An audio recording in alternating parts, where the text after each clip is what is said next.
Myanmar থেকে পণ্য নিয়ে টেকনাফ স্থলবন্দরে আসার পথে নাফ নদীর মোহনা থেকে ছিনিয়ে নেওয়া পণ্যবাহী 3টি কার্গো জাহাজ এখনো ফেরত দেয়নি আরাকান আর্মি। নাফ নদীর নাইকং দেয়ায় বৃহস্পতিবার 16 জানুয়ারি দুপুরে তল্লাশির কথা বলে কার্গোগুলো আটক করে নিয়ে যায় আরাকান আর্মি। শনিবার 18 জানুয়ারি সন্ধ্যা পর্যন্ত তারা জাহাজগুলো ছাড়েনি। টেকনাফ কাস্টমসের সহকারী রাজস্ব কর্মকর্তা মাসুদ আলম কার্গো 3টি আরাকান আর্মি ধরে নিয়ে যাওয়ার বিষয়টি গণমাধ্যমকে নিশ্চিত করেছেন। স্থানীয় সূত্রে জানা গেছে, মায়ানমারে চলমান গৃহযুদ্ধে গত 18 ডিসেম্বর রাখাইন রাজ্যের মুন্ডু টাউনশিপের নিয়ন্ত্রণ নেয় আরাকান আর্মি। এরপর থেকে বাণিজ্যের কোনো পণ্যবাহী জাহাজ টেকনাফ বন্দরে আসেনি। সর্বশেষ 3 ডিসেম্বর মায়ানমার থেকে টেকনাফ স্থলবন্দরে পণ্যবাহী জাহাজ আসে।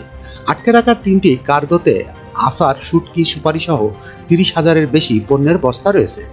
টেকনাফ C&F এজেন্ট অ্যাসোসিয়েশনের সাধারণ সম্পাদক এহতে শামুল হক বাহাদুর বলেন, কার্গোগুলো ছাড়িয়ে আনার ব্যাপারে আমরা কথা বলছি। কক্সবাজারের বিজিবি সেক্টরের পরিচালক লেফটেন্যান্ট কর্নেল জসিমউদ্দিন বলেন, পণ্য নিয়ে 3টি কার্গো টেকনাফ স্থলবন্দরে আসার পথে মিয়ানমারের জলসীমানায় তল্লাশির কথা বলে সেগুলো নিয়ে গেছে আরাকান আর্মি। বিষয়টি বাংলাদেশের জলসীমানার বাইরে। বিষয়টির ব্যাপারে খোঁজখবর নেওয়া হচ্ছে। যখনকার খবর তখনই দেখতে চোখ রাখুন সুন 24 টিভিতে। চ্যানেলটি সাবস্ক্রাইব করুন।